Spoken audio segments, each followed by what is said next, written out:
Hey all, welcome back to my channel. So in this video I am going to provide the solutions for the questions which I have given for DIY in the previous video regarding Hardy-Weinberg's rule. So this was the first question, so let me provide the answer for this. See here, in a random mating population, frequency of dominant allele is 0.7. So dominant allele is given, so that is which means it is P.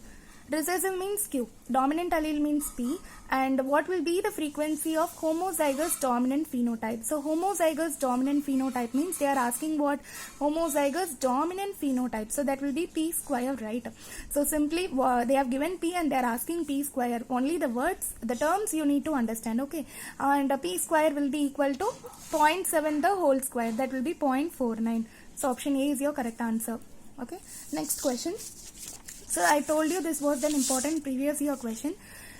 Listen very carefully. A gene locus has two alleles. If the frequency of dominant allele is, again dominant allele means this is a P. Okay, then P value. What will be the frequency of homozygous dominant? Whereas homozygous dominant means it is P square, right? And heterozygous means what? 2PQ.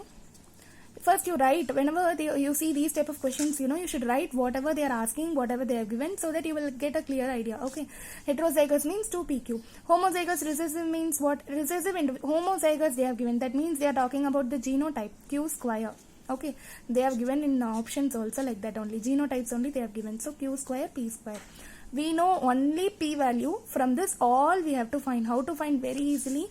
Very easy formula for this is P plus Q equal to 1. We know this.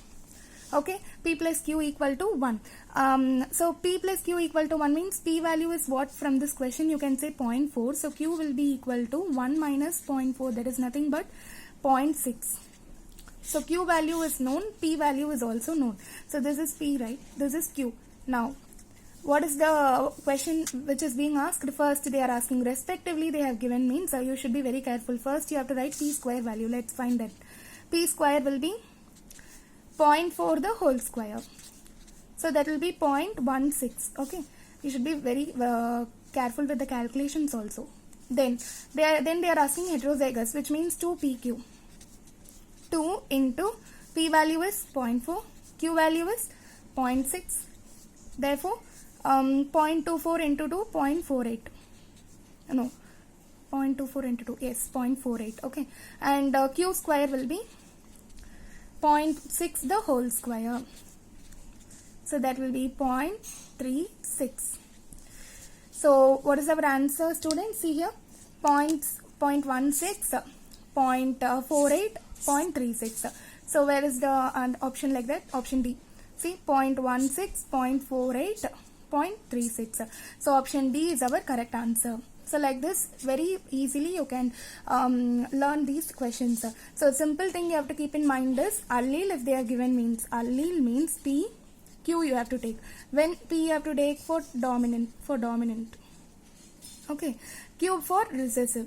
This is the summary, okay, for recessive in terms of allele. If they are given genotype or phenotype, some other things like homozygous, heterozygous, those words are there means, from then there you can say you have to take P square, Q square.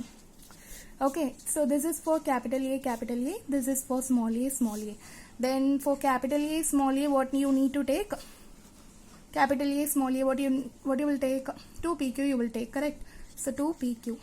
Next, this is a summary. So that's regarding the summary. Thank you for watching.